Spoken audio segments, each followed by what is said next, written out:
Combining two different series always produces the same fears. There's the natural temptation to turn the mashup into a revolving door of fan service, settling on checking the most obvious of boxes instead of using the opportunity to make something truly new. Another worry is that both sides will compromise themselves to make the whole thing work, like fitting a square peg in a round hole. Professor Layton versus Phoenix Wright, for the most part, doesn't fall victim to such problems. While it isn't as good as the best outings of either the gentlemanly professor or exclamatory attorney, it's nonetheless a consistently captivating journey that offers more than enough to please admirers of either side. Hold it!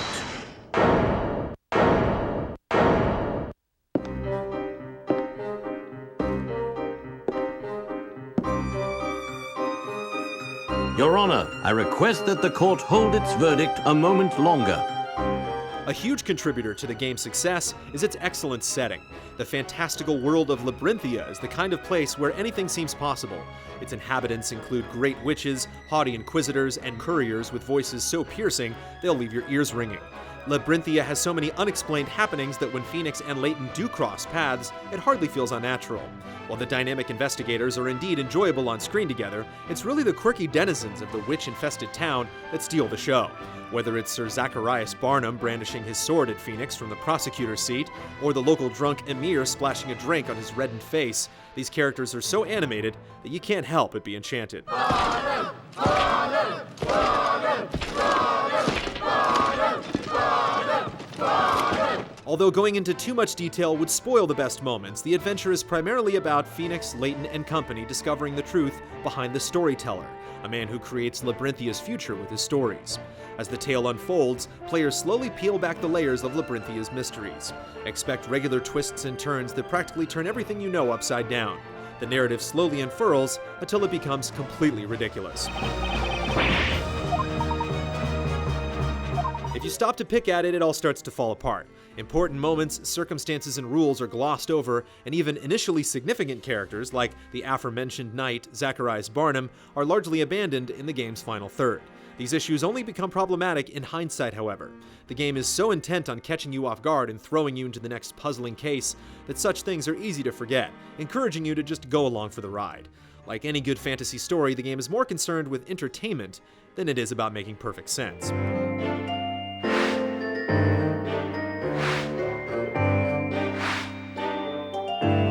What does consistently get in the way is how slow certain scenes move.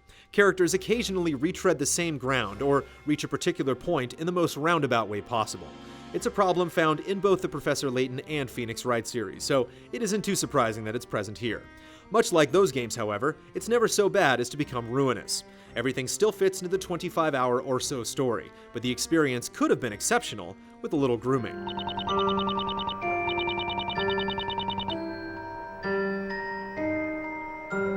Of course, it would hardly be a crossover if the game didn't feature an abundance of puzzle solving and courtroom drama. Unexpectedly, there's never a strong effort to mix the two elements, and it's probably for the better. By the time you've had your fill of cross-examining witnesses, you'll be off figuring out how to open doors with bizarre locks and how to mix sensitive alchemical liquids. By keeping the puzzles and core cases mostly separate, there's never time to get sick of either one. Level 5 and Capcom seem to know exactly what makes the Layton and Ace Attorney games work, managing to bring many strong aspects from each without forcing gimmicks for the sake of it.